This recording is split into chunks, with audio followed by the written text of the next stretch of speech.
जब समाज में ये कहता है कि मेरा बाप गलत है, तो हमारे समाज के हिसाब से उस व्यक्ति को ये गलत समझ लिया जाता है। जज्जर क्षेत्र में खड़ी हूँ, जाने के भाई फिर से क्यों बुलाया, क्योंकि देखो मोस्टली बातें उस वीडियो में हो गई थी। पिताजियों का मेरे पास कॉल आया था, पिताजियों से भी मैंने बात की थी और मैंने बोला था कि ताऊ जी आप अपनी बात अगर रखना चाहो तो रख सको। बात नहीं थी और मैं तो यही चाहूँ कि दोनों पक्ष अगर शांतिता जो है बात रखना चाहूँ। अगर ताऊ जी भी चाहें तो वो भी कैमरा पे ऐसा कहें, कोई ऐसी बात नहीं है। मैं दोनों के लिए सेम हूँ, दोनों पक्ष मेरे लिए बराबर हैं। राम राम भाई। राम राम बहन जी, बहुत बहुत आपका धन्यवाद। आपने पहले भी हमारे मुद्दे को उठाया और आज आपको धन्यवाद करने के लिए मैंने बुलाया। अच्छा, कई लोग ये कह रहे हैं भाई मतलब अपना परिवार नहीं हो, मतलब क्यों जलील कर अपने, मतलब पोल पट्टी देखो घर में सबका विवाद हुआ है तो उन्हें मीडिया पे क्यों ले आओ? आपने कमेंट्स में भी पढ़ा होगा, काफ़ी हज़ार के करीब कमेंट्स आए हैं और मेरे पास व्यक्तिगत फ़ोन भी आए हैं। कोई आज में ये कहता है कि मेरा बाप गलत है, तो हमारे समाज के हिसाब से उस व्यक्ति को ये गलत समझ लिया जाता है। तो लेकिन अगर कोई अपनी पीड़ा साफ तौर पे बताए, अब पिछले हम ऐसा नहीं है कि इस राम कुमार को अभी हम जेल रहे हैं। मेरी माँ ने जेला, 41 साल मेरी उम्र है और लगभग जहाँ तक मेरी याददाश्त है इस राम कुमार को हमने झेला ही है, लेकिन हम चुप रहे। वो जो चुप रहने वाली बात है वो आपकी बात बड़ी करते हैं हम कि भाई समाज में ये अपेक्षा की जाती है कि पारिवारिक मुद्दों का सार्वजनिकरण ना हो। जी और मैं ना थोड़ा एक मिनट, अच्छा फिर लोग ये कहें कि भाई मतलब मीडिया में आने के फायदा मिला आपने, फिर मीडिया के समाधान आपका करेगी मीडिया में आने का मुझे तो बहुत फ़ायदा मिला। एक तो ये जो मुद्दा था, क्योंकि मैंने आपको पहले भी बताया था मेरे जीवन के पहले 16 साल तो झज्जर में कटे। उसके बाद मैं पढ़ाई के लिए रोहतक और दिल्ली, उसके बाद मैं दिल्ली में रहा। कभी भी मैं गांव में नहीं रहा, मेरा रहना नहीं हुआ। और जो अब इन्होंने 40 लाख रुपए का वर्चुअल कर्जा खड़ा किया जो साजिश के तहत हमारे खिलाफ, वो ज़्यादातर गांव के लोगों से ही उठाया हुआ है। अब इनके पास ये 24 घंटे और 365 दिन फ्री हैं जाके लोगों को कहानी सुनाने के लिए। मेरे पास, क्योंकि आप नौकरी पेशा आदमी हैं, अपनी नौकरी भी करनी है, फिर परिवार की जिम्मेदारी है, तो एक एक मिनट भारी है। कुछ समाज के लिए भी काम समय देते हैं, तो एक एक व्यक्ति के पास जाके अपनी पीड़ा को रोने का समय मेरे पास नहीं था।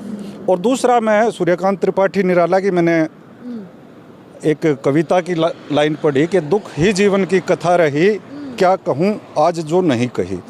मेरे दिमाग में चीज़ें बड़ी स्पष्ट हैं कि ना तो हम एक क्षणिक सहानुभूति तो ले सकते हैं किसी की अपना दुख सुना के, लेकिन उस दुख का समाधान नहीं। तो इस बार हमें ये इसलिए आना पड़ा कि भी लोगों को पता चल जाए और वो आगे कर्जा देना बंद कर दें। ये अपने नाम पे कर्जा उठाता है और फिर अपने भाइयों को के खर्चे चलाता है। इसी तरीके से 40 लाख रुपए जो इसने हाल फिलहाल किए, जिसमें से 31 लाख रुपए मैं ऑन कैमरा कह रहा हूँ, इसमें कोई वो बात नहीं है, ऑन कैमरा ऑन रिकॉर्डिंग कह रहा हूँ। लगभग 31 लाख रुपए मैं पिछले 2023 मतलब इसी साल दे चुका हूँ। और इसके अलावा भी अब ये कोई और नई लिस्ट खड़ी कर रहे हैं, तो अब हमने कह दिया भाई जिसकी भी है अपना एफिडेविट बनवा के लेके आओ और हम उसको उतारेंगे, लेकिन एफिडेविट लेंगे लोगों से भी भाई किस लिए आपने। तो वो जो वीडियो वायरल हुआ उसके बाद लोगों को पता चल गया, भाई लोगों ने भी पूछताछ की गाँव में, क्योंकि जो बिल्कुल पड़ोस वाले होते हैं उनको पता होता, दूर वालों को नहीं पता होता।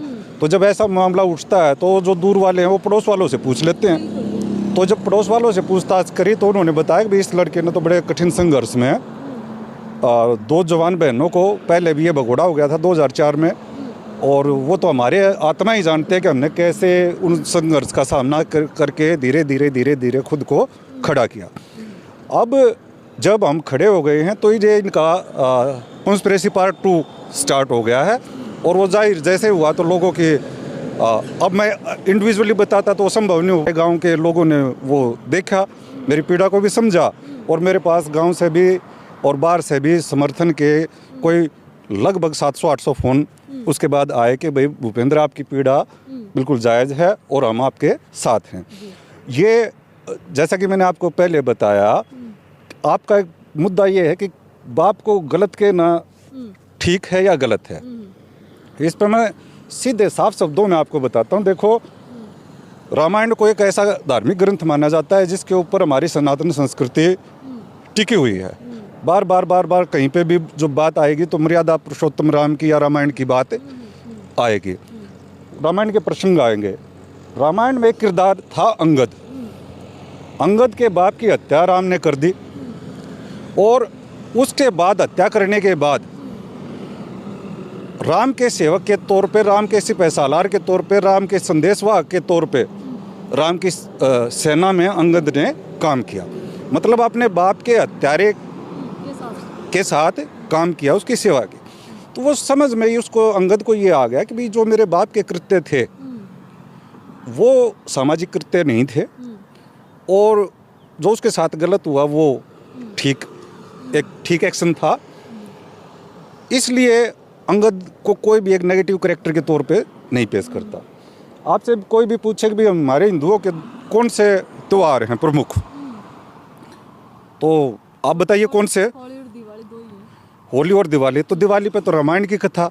अब होली वाली कथा को भी आप समझें तो होली की कथा है हिरण्यकश्यप की, जो कि एक दुराचारी, दुष्ट, अत्याचारी, अनाचारी था, अपने बेटे को परेशान रखता था और बेटा ठीक मार्ग पे था। आखिर में जब उस पिता की हत्या हुई तो उस चीज़ को समाज ने सेलिब्रेट किया, और वो सेलिब्रेशन आज तक चल रहा है होली के रूप में, दिवाली के रूप में, कि भाई एक दुष्ट पिता की जब हत्या होती है तो उसको समाज सेलिब्रेट करता है। समाज अंधा नहीं है, समाज सिर्फ बाप के टैग के ऊपर निर्णय नहीं लेता। आप खबरों में पढ़ते हैं, डेली अखबारों में पढ़ते हैं कि बाप ने ऐसा किया, बाप ने अपने बच्चों को मार दिया। तो नशेड़ी जो प्रवृत्ति के व्यक्ति हैं या सन की प्रवृत्ति के जो व्यक्ति हैं, वो चाहे बाप के तौर पे हों, चाहे बेटे के तौर पे हों, चाहे भाई के तौर पे हों, वो गड़बड़ करेंगे। और इनके परिवार में तो हमारे साथ ऐसे षड्यंत्र रचे हैं जैसे कौरव पांडवों के खिलाफ षड्यंत्र रचते थे। ये जो मैंने बताया भी पहले भी आपका को कि हमने एक पंचायत की बात कही, अब आप मुझे कहो कि भूपेंद्र अहलावत ने मेरे पैसे खा रखे हैं, तो मैं तुरंत मंदिर में जाकर चढ़ जाऊंगा अपने बेटे को लेके। मैंने ये बहन, तो इसके भाई के इसका कोई एक चवन्नी नहीं खा रखी, अपने बेटे के सिर पर हाथ रख के कसम खा जाऊंगा। तो हमने एक सामाजिक रास्ता, हमारे समाज में ये होता है कि जब पेच उलझ जाते हैं तो मंदिर पे या समाधि पे या पंचायत में गंगाजल हाथ में दे के कस्में उठवाई जाती हैं। इसके भाई ने पहले भी पैसे हमारे खा रखे हैं, नौकरी लगवाया इसने अपना भाई, तो उसमें पैसे दिए गए, हमारे प्लाट बिके, उसके एजुकेशन के लिए बिके।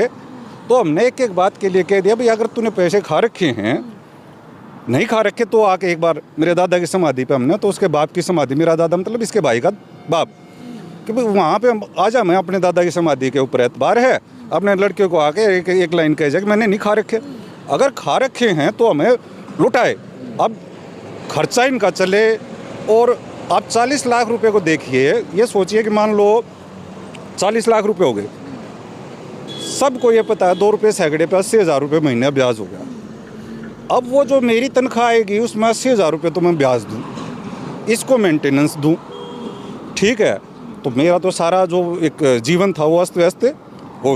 एक थोड़ा सा मैं रोकना चाहूँगी, कई लोग ये कह रहे हैं भैया कमेंट में कि अब इसको बाप इतना बुरा लगने लग गया जब ज़मीन इसके नाम आएगी, ये मतलब अच्छा है चाहे बुरा, बाप तो इसका है, रखना तो इसको ही पड़ेगा, ये इसकी लाइबिलिटी है। देखिए, जो लोग कह रहे हैं वो अपनी समझ के हिसाब से सही कह रहे हैं, मैं किसी को भी गलत नहीं कह रहा। अपनी समझ के हिसाब से जो भी लोग कमेंट लिखते हैं, चाहे वो मेरे पक्ष में लिख रहे हैं या मेरे विपक्ष में लिख रहे हैं, वो सही लिख रहे हैं अपनी समझ के हिसाब से।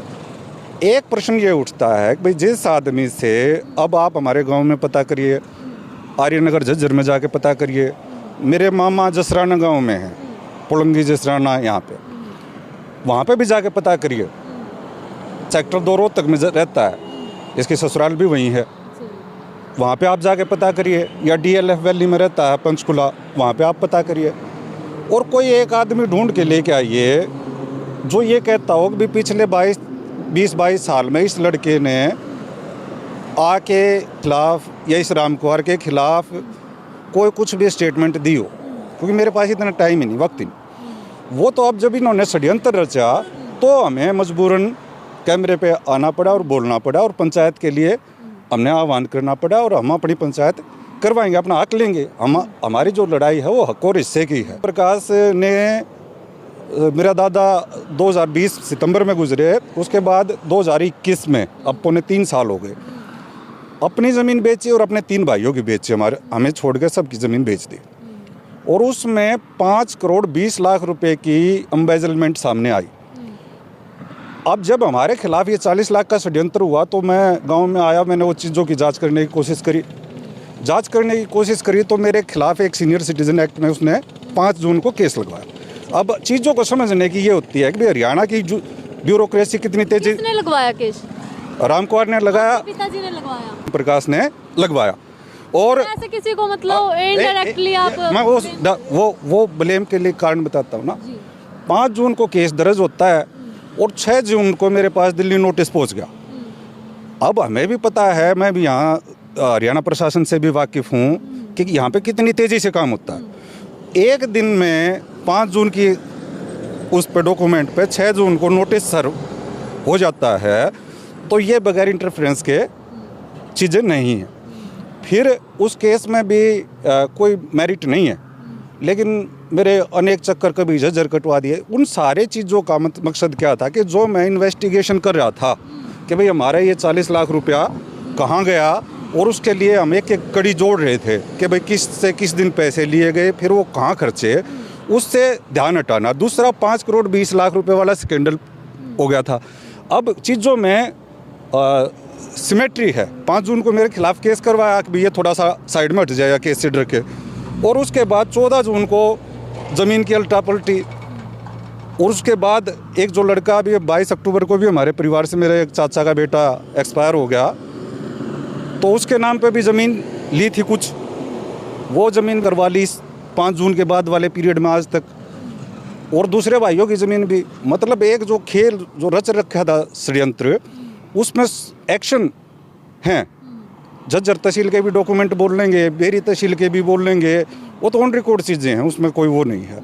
तो अब समाज ने भी, इसके बाद गांव में भी हमारे में ये हुआ है। आप एक बात सोचने की है, सब लोगों ने ये कहा कि ये टूटा फूटा रामकुमार का घर है और ये भी कोई पुराने टाइम का बना हुआ कोई ये नहीं, इसने कोई अपने बाप का काज नहीं किया, कोई जो सामाजिक जिम्मेदारी होती है सबको पता है। इसमें यह नहीं कि मेरी कोई मैनिपुलेशन है, A to Z सबको पता है कि जैसे जैसे हमने जीवन काटा रामकुमार के उसमें कोई कंट्रीब्यूशन नहीं। तो अब ये लोग ये पूछ रहे हैं, बोला भाई जो आदमी 40 लाख रुपए कर्जा सिर पे खड़ा कर लेता है, और आज के दिन भी 2023 में भी उसके घर पे बिजली का कनेक्शन नहीं है। अच्छा जी। तो लाइट नहीं है, बिजली का कनेक्शन नहीं है, बिजली का कनेक्शन नहीं है, तो लोग अब हंस रहे हैं, बोले भाई 40 लाख की जगह 40 लाख 2000 हो जाता कर्जा, कम से कम इसको बिजली का कनेक्शन लेने से किसने रोका था।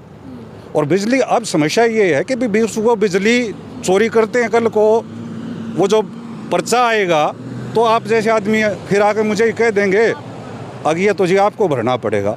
अब मैं तो चोरी नहीं करता, बिजली की चोरी करते हैं वहाँ पे नशेड़ी, और वो लेकिन अब उसका खामियाजा कब, आज नहीं तो कल मुझे ही भुगतना पड़ेगा। कोर्ट में आपका केस चल रहा है और कोर्ट सर्वोपरि है, कोर्ट में क्या डिसीजन है? क्योंकि लंबा टाइम हो गया है, 3-4 महीने पहले तो हमने ही वीडियो बनाई। देखिए कोर्ट में तो बेबुनियादी केस है, इन्होंने लगाया कि मुझे मेंटेनेंस नहीं मिल रही, मेंटेनेंस हम। अच्छा, एक बार मोटा मोटी ये दर्शक जानना चाहे कि केस किस चीज़ पे है, बाप बेटा का मतलब आपस में केस किस चीज़ का हो रहा है? सीनियर सिटीजन है और पेरेंट्स मेंटेनेंस एक्ट है 2007, उसके अंतर्गत केस है। इसमें मेंटेनेंस कोई भी बुजुर्ग व्यक्ति होता है 60 साल से ऊपर, वो मेंटेनेंस के लिए क्लेम कर सकता है। आप मेंटेनेंस दे रहे हो? हाँ, मैं मेंटेनेंस बैंक से दे रहा हूँ। हमारे तो अब केस का क्या आधार रहेगा? फिर केस का कोई आधार नहीं रहा, तो केस का कोई आधार नहीं रहा। उसका भाई बेंस में उसको SDM को फ़ोन कर दिया, ये कर दिया, वो कर दिया, और वो उसको खिंचवाया जा रहा है। उसका केस में कोई मेरिट तो है ही नहीं। अच्छा, कुछ ज़मीन का भी केस आपको बताया जा रहा है, ऐसा कुछ है कि जो ज़मीन आपका नाम पर पिताजी ने करी थी वो वापस लेने का, इस तरह कुछ है? देखिए 2 तरीके की ज़मीन होती हैं। एक ज़मीन होती है एंसेस्ट्रल, एक होती है सेल्फ एक्वायर्ड। सेल्फ एक्वायर्ड में मेरे बाप के पास 4 प्लाट थे झज्जर में, कंवर सिंह कॉलोनी में, वो उसने अपने भाई की परवरिश पे बेच खाए। उस पे मैं कोई दावा नहीं कर सकता, जाके, क्योंकि वो उसकी सेल्फ एक्वायर्ड प्रॉपर्टी थी, उसने अपने भाई के ऊपर लगा दी, किसी पे भी लगाई जाए। किसी पे भी लगाए वो। दूसरी जो अभी ज़मीन की जिसकी आप बात कर रहे हैं, ये है हमारी एंसेस्ट्रल प्रॉपर्टी। ना तो मेरी माँ दहेज में लेके आई, ना मेरे बाप की माँ दहेज में लेके आई। ये तो हमारी ख़ानदानी विरासत है, चौधरी त्रिखा की विरासत, सुल्तान की विरासत, और आगे पुश्तैनी ज़मीन है। ये मलकियत नहीं होती है, धरोहर होती है। ये मेरे बच्चों का भी इसमें हक है, मेरी सिस्टर्स का भी, मेरा भी, सबका, जो भी हमारे दावेदार हैं सबकी है। तो वो ज़मीन कोई किसी की हमारी वो इसकी सेल्फ एक्वायर्ड प्रॉपर्टी नहीं है, तो वो पुश्तैनी ज़मीन है, मेरे नाम पे है, सही है, उसमें तो क्या है। वो तो केस तो सिर्फ एक साजिश के तहत के भी पहले इस व्यक्ति से, क्योंकि सामाजिक तौर पे मैं उभर रहा था यहाँ बेरी क्षेत्र में, तो भी इसकी सामाजिक प्रतिष्ठा को आज पहुँचाओ और इससे पैसे लूटो। और वो पैसे लूटने के लिए इन्होंने ट्रैप बनाया था। अब ट्रैप में परमात्मा ने मेरी मदद क्या करी कि मैंने जब आके अपने ट्रैप को जब छानने लगा कि भाई क्या हुआ, क्या षड्यंत्र हुआ, तो दूसरे 3 भाइयों का हाथ लग गया कि भाई ये तो हमारे नहीं, इनके भी 5 करोड़ 20 लाख रुपए खाए हुए हैं। हमारे एक जगह पे लगभग जो परिवार की प्रॉपर्टी थी 1 करोड़ 12 लाख के हिसाब से लगभग 9 एकड़ ज़मीन बेची। गांव में सबको पता है, ये नहीं कि भाई कोई गांव में ऐसी चीज़ है, छुपी हुई चीज़ है। हाँ, ये बात है कि भाई वो सर्कल रेट पर रजिस्ट्री होती हैं, और चपरासी से लेकर चीफ मिनिस्टर तक सबको पता है भाई सर्कल रेट की रजिस्ट्री होंगी तो वो वाइट में इतना नहीं दिखेगा। लेकिन 1/12 के हिसाब से बेचेगी। 1/12 से की बेचने के बाद उन भाइयों के हिस्से में 2.5 करोड़ रुपये, टोटल 10। लेकिन जो ज़मीन खरीदी गई वो 1 करोड़ 20 लाख की खरीदी गई है हर एक के हिस्से की, बाकी 1.30 का, कुल मिला के 5 करोड़ 20 लाख का कोई अता पता नहीं। जब उसके ऊपर गांव में चर्चा चली, एक आदमी ने कहा, कोई बुजुर्ग ऐसे बेवकूफ़ थोड़े होते हैं, आज के सबके मोबाइल फ़ोन है, मोबाइल फ़ोन में कैलकुलेटर हैं। अच्छा, तो एक बात, क्योंकि देखो पीछे लंबी बहुत सारी बातें हो गई, अभी ये बात पीछे भी हुई, पंचायत सर्वोपरि हो। देखो वैसे तो आज समाज में देखो कोई भी बीच मारता डर है, क्योंकि आप जानो आज कोई नहीं करता, क्योंकि पंचायत का भी जूत मार लाग जाए लोग। तो आपने कोशिश नहीं करी कि दोनों तरफ तब बैठे हैं लोग और इसने पंचायती तौर पर सड़ जाओ? देखिए, पंचायत की तो हम तो सर्वोपरि मानते हैं, पंचायत को हाथ जोड़ते हैं। पीछे भी एक कोई इसका और विवाद था, मेरे साथ नहीं, किसी एक और, तो मैंने कहा कि भाई अपने हमारे दोनों गांव की पंचायत स्थल में बुला लो और हम आएंगे। भाई लेन देन का तो इसका विवाद है ना, भाई हमारी तो लाइबिलिटी जब आएगी जब वो पंचायत ये कह देगी कि हाँ भाई देने हैं, तो देने के वक्त मेरी लाइबिलिटी आएगी। मेरा कोई ना लेने में था ना देने में था। आपके पिताजी को? हाँ, तो मैंने ये कहा कि भाई आप लोगों को पंचायत करनी है तो हमारे गाँव में दोनों गाँव की पंचायत स्थल में या किसी सार्वजनिक जगह पर बुला लो। तो एक व्यक्ति स्वयंभू पंच, आप जो कहते हो ना बेइज्जती होती है, वो बेइज्जती जो असली पंचायती हैं उसकी कोई बेइज्जती नहीं करता, जो निष्पक्ष हैं। जो स्वयंभू सरपंच, स्वयंभू पंच होते हैं, भाई मैं फैसला करूंगा, उसके हिडन इंटरेस्ट होते हैं। तो बीच में एक व्यक्ति ने ऐसे ने दखल दिया कि भाई मेरे घर पे पंचायत करो, और अब किसी के घर पे कोई पब्लिक का आदमी जाना चाहे ना चाहे, तो वो इसलिए पंचायत क्या होती है कि सार्वजनिक जगह पे होनी चाहिए, आम लोगों की उपस्थिति में होनी चाहिए, ताकि आम लोग भी देखें समझें और ये देखें कि भाई कोई जो फैसला सुनाने वाला है वो निष्पक्ष व्यक्ति है या एक तरफी बात कह रहा है। तो मैं तो पंचायत जो भी अभी हम पंचायत का आह्वान करेंगे, सर्वखाप तक इस मुद्दे को रखूँगा, क्योंकि मैंने ये महसूस किया है कि ये इस प्रकार के जो फैमिली ट्रैप हैं, पारिवारिक षड्यंत्र हैं, इससे सिर्फ मैं ही प्रभावित नहीं बल्कि इस समाज के बहुत बच्चे प्रभावित हैं। अभी एक लेटेस्ट में थोड़ी सी बात अपनी बताना चाहूँगा कि अभी आज 28 दिसंबर है, 20 दिसंबर को मेरे घर के नीचे से मेरे बेटे की साइकिल चोरी हो गई। मैंने FIR करवा दी। FIR करवा दी तो उसके बाद हमें पता चला कि उसी दिन उसी समय हमारी सोसाइटी से 3 साइकिल चोरी हुई हैं। तो मुझे ये लगा कि भी कोई समय किया आके, हालांकि हमारे गार्ड वगैरह सब कुछ हैं, लेकिन फिर भी कोई समय किया घुस गया और वो चुरा ले गया। मैंने पुलिस वालों को बुलाया, जो सारे कैमरे वगैरह थे उनको खंगालने के लिए कहा। तो कैमरे खंगालने के लिए कहा तो 3 बच्चे, छोटे छोटे बच्चे, वो आए और साइकिल चुरा के लेके गए। अब इसके बाद मैंने पुलिस वालों को फ़ोन नहीं किया कि भाई उनको गिरफ्तार करो या हमारी साइकिल की रिकवरी करो, क्योंकि मेरे जहन में वो अपनी तस्वीर घूम गई कि भाई ये जो बच्चे अभी इतनी अर्ली एज में गलत काम करने के लिए मजबूर हुए हैं, तो इसके लिए ये खुद रिस्पॉन्सिबल नहीं है। कहीं ना कहीं इनके बाप जिनकी इनकी परवरिश करने की जिम्मेदारी थी, वो इस काम के लिए रिस्पॉन्सिबल हैं। हमारा भी जो है 22 अक्टूबर को लड़का गुजरा, ये स्मैक पीने लग गया था। लेकिन स्मैक पीने लग गया था, मैं इसको जिम्मेदार नहीं मानता, मैं इसके बाप को जिम्मेदार मानता हूँ। क्योंकि ये जो कहा इसने मेरे बाप ये राम कुमार की कमाई, सत्ते की कमाई और पप्पू की कमाई, तीनों की जमाने की कमाई निचोड़ ली। मैं IAS लगूंगा, मेरी दिल्ली कोचिंग करवाओ, मैं यहाँ लगूंगा, मेरी यहाँ कोचिंग करवाओ, कुछ नहीं लग पाया। तो आखिर में नौकरी के वक्त भी हमें पैसे देने पड़े। तो अब इन सारी चीज़ों से क्या हुआ कि उनके पास, हमारे पास भी नहीं थे, हमें सारा क्या मिल गया कि मेरे मैटर नाना नानी संपन्न थे। और उनके हाँ, यह बात भी ठीक कहो भैया। कहीं ये भी करें कमेंट लोग कि फिर अगर आपका बाप ना आप इतने सताए, इतने तड़पाए, तो आज इतने बड़े ऑफिसर, आप ग्रेड के ऑफिसर हो, ऐसे कैसे बन गए फिर? ये बात जब वो ठीक कह रहे हैं, इसमें देखो मैं बड़ा स्पष्ट आदमी हूँ। 10वीं के बाद 10वीं तक मेरी झज्जर की एजुकेशन है। मेरे बाप ने हाथ खड़े कर लिए कर्ज के मेरे पास खर्चा देने के लिए नहीं है, तो जैसे तैसे सेल्फ डिपेंडेंट हो गए। अब मैं लोगों को सबको पता है कि भाई ये लड़का बड़ा संघर्षशील इसने जीवन जिया है। और रोहतक में भी पता है, दिल्ली में भी पता है, जो जितने भी तमाम मेरे जानकार हैं सबको पता है कि भाई इस लड़के ने संघर्षशील जीवन जिया। छोटी छोटी चीज़ों को जोड़ के, और हम 3 भाई बहन पढ़ाई करी हमने। परमात्मा ने हमारी वो रखी, बड़ी मेहर रखी हमारे के ऊपर कि हम तीनों के तीनों सरकारी नौकरी पर लग गए। एक बार सरकारी नौकरी लगने के बाद आदमी के विकल्प खुल जाते हैं। मैं तो नौजवानों को भी भाषण में कहता हूं कि भाई आप अपना सरकारी नौकरी की तैयारी करो, और वो सिर्फ शिक्षा के माध्यम से मतलब ईजिली आप ले सकते हो। उसके बाद आपके एकदम से जीवन परिवर्तित हो जाएगा। जैसे मेरी वाइफ थी, वो वाइफ मेरी शादी हुई वाइफ, वो भी गवर्नमेंट जॉब में। हमारे मेरे दो जीजा हैं, वो भी गवर्नमेंट जॉब में। तो एक तरीके से वो स्टेबिलिटी आ गई। ठीक है, स्टेबिलिटी आने के बाद अब जब हम थोड़ा सा ठीक हुए, तो अब इन्होंने दूसरे लेवल का कॉन्स्पिरेसी हमारे खिलाफ रच दी। समाप्त करते हैं इस बात को। अगर पिताजी ज़मीन का केस वापस ले लें, और सारे तो आपने जो है पैसे दे लिए आने जाने, वो अगर आप भी मन समझा लो कि कोई बात नहीं, आपकी कमाई तो खुशी से, अगर पिता का भी तो क्या वो रिश्ते दोबारा ठीक हो, उसका जो बाप बेटा भी हो? देखिए, ठीक तो कभी थे नहीं, ठीक नहीं थे कभी भी। मैं तो बड़ा ओपनली एडमिट करता हूँ इसको। ये अब हमारा एक मुद्दा हम पंचायत रखेंगे, और हमारा मुद्दे का ये रहेगा कि भाई जो आदमी अपने भाई के ऊपर, क्योंकि अभी तो आप बेटे की जिम्मेदारी के ऊपर बात कर रहे हैं, जो बेटे की जिम्मेदारी के ऊपर ठीक बात कर रहे हैं आप, मैं नहीं। लेकिन एक मुद्दा जो हम समाज के सामने प्रस्तुत करना चाह रहे हैं कि कोई व्यक्ति अगर पालन पोषण अपने भाई का करे, उसको लग्जरी जीवन जीने के लिए अपनी प्रॉपर्टी गहने रख के, गिरवी रख के पैसे देता रहे, अपने बच्चों से के साथ और अपनी पत्नी के साथ ताल्लुकात ख़राब कर ले उसके कारण, और वो भाई भी संपन्न हो जाए, तो उस भाई को रखने में क्या एतराज़ है?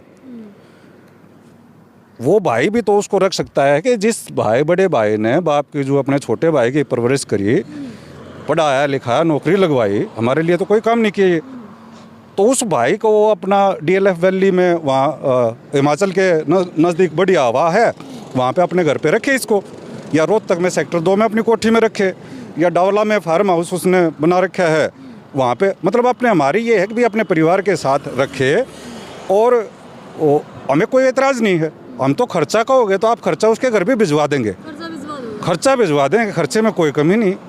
तो लेकिन हम ये चाहते हैं कि भाई ये अगर सम्मानजनक जीवन जीना चाहता है, एक फैमिली लाइफ जीना चाहता है, तो इसने काम तो उसके लिए किया है। तो अब वो अपने, ऐसा नहीं हो सकता कि अपना पे थोड़ा सा ईगो ना पे पीछे कर लें? देखिए, वो ईगो की बात नहीं है। हमारी पीड़ा अब आज के दिन लोगों को ये लगता है कि भाई ये सेटल हैं, लेकिन लोगों को अब आपको नहीं समझ में आता कि भाई जिस रास्ते से, जिस कटीले रास्ते से हम गुजरे हैं, वो रातें जो जाग के बिताई हैं, वो पीड़ा क्या है। इस मेरे वाली पीड़ा को एग्जैक्ट तौर पे तो 3 ही व्यक्ति महसूस कर पाए हैं। 2 तो मेरी छोटी बहन है, एक मेरी माँ, जिनको उन परिस्थितियों में रहना पड़ा है। इसके अलावा आप मेरी वाइफ से भी पूछोगे तो वो मेरी वाइफ भी जब आई थी, जब हमारे घर में पीपे में चून आ गया था। तो इस पीड़ा को आप मतलब इस तरीके से नहीं।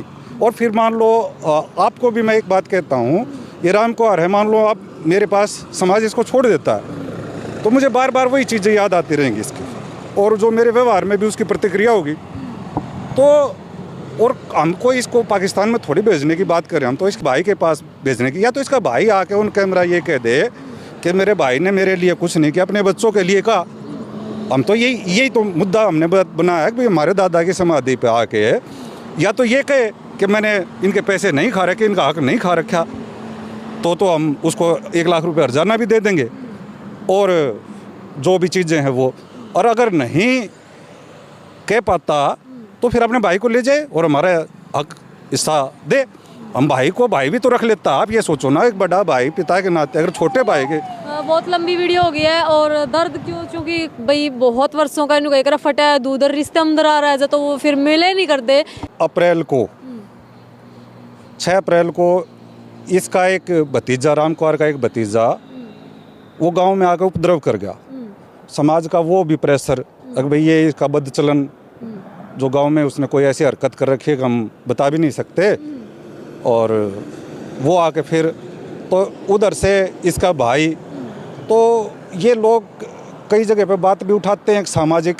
अब स्थिति ये है कि जो केस मेरे खिलाफ लगाया है, बड़ी हमारे परमात्मा ने हमारे हिस्से में वो चीज़ें दी हैं कि आज 28 दिसंबर है, 28 दिसंबर 2023, मेरा जब तक जन्म हुआ है मैंने राम कुमार को एक थप्पड़ नहीं मारा। मैंने नहीं मारा। और इस बात को कोई कल क्या हो जाए वो मुझे नहीं पता, लेकिन आज मतलब क्यों मारोगे अगर आपके विचार नहीं मिलते? हाँ, नहीं मतलब हो सकता है मुझे अपनी प्रोटेक्शन में मारना पड़ जाए, वो तो इसलिए कह रहा हूँ ना मैं। लेकिन आज तक टिल टुडे हमने कोई हाथ नहीं उठाया, ना मेरी माँ ने हमें सिखाया। लेकिन आपकी बहन को इल्जाम लगा रहे थे वो, ना मेरी माँ मेरे पे लगा रहे थे। रिकॉर्डिंग आप पे नहीं लगा रहे? मेरे पे नहीं लगा रहे ना तो मेरी माँ ने हमें सिखाया, ना मैंने हाथ उठाया, ठीक है। लेकिन मैं ये कहता हूँ कि राम कुमार के 2 भाई और हैं, एक सत्य है, उसका लड़का उसके अपने बाप को मारता है। एक पप्पू है जो उसके बच्चा जो अभी गुजर गया उसको बुरी तरीके से सोड सी भरता है। तो इनका जो फैमिली ट्रेडिशन कुछ इस प्रकार का है। ये मैं तो कहता हूँ ये आए जो मेरे ऊपर इल्ज़ाम लगा रहे हैं। मेरा दादा था सुल्फा बेच के मरा है, को एसडीएम बताता है तो एसडीएम आकर वहाँ पे शपथ खाए ना कि उसने अपने बाप की परवरिश कैसी करी। मेरी दादी है तो मेरी दादी का अब फरवरी से, मैंने बताया कि उससे पहले के हमारे ज़्यादा हम नहीं इंटरवेंशन करते, फरवरी 2023 से लेकर दिसंबर 2023 है 4 जगह पे बिस्तर जा लिए।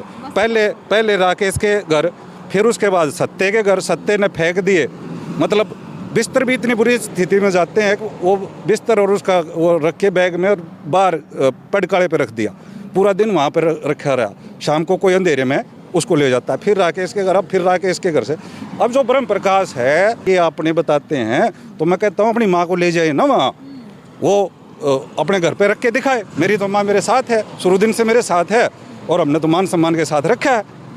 तो वो ये भी नहीं, हमारे पास परमात्मा ने अगर कोई प्रॉपर्टी भी दी है तो मेरी माँ के नाम है, मेरे नाम तो कुछ नहीं है। हाँ चलो देखो बहुत लंबी बात हो गई है, और भाई सबका साफ साफ कहना है कि मतलब देखो बैर की लड़ाई हम लड़ सका, लेकिन जब ये अंदरूनी अपने पारिवारिक लड़ाई हो जाए तो इसमें इंसान इतना उलझ कर रह जाए कि पूरी ज़िंदगी जो है बर्बाद हो जाए। लेकिन ताऊजियों से भी मेरी रिक्वेस्ट है, अगर उन्होंने लगा है कि भाई साहब कुछ गलत कह रहे हैं तो वो भी ऐसा कहें। मेरा नंबर ताऊजियों के पास है, मेरी बात भी ताऊजियों से हुई है। लेकिन मैं दोनों तरफ से यही कहूँगी कि ताऊजियों को भी थोड़ा सा एक बार बैक फुट पे जाना चाहिए, और बेटे को भी थोड़ा पीछे जाकर कहीं ना कहीं देखो इनको कहेगा जब सुकून की ज़िंदगी जीनी है तो थोड़ा सा अपन सेक्रीफाइस तो करना पड़ा है, क्योंकि आने वाली पीढ़ी पे इसका बहुत ज़्यादा जो है फ़र्क पड़ा है। आप भी कमेंट बॉक्स में अपनी राय ज़रूर देना। जय हिंद।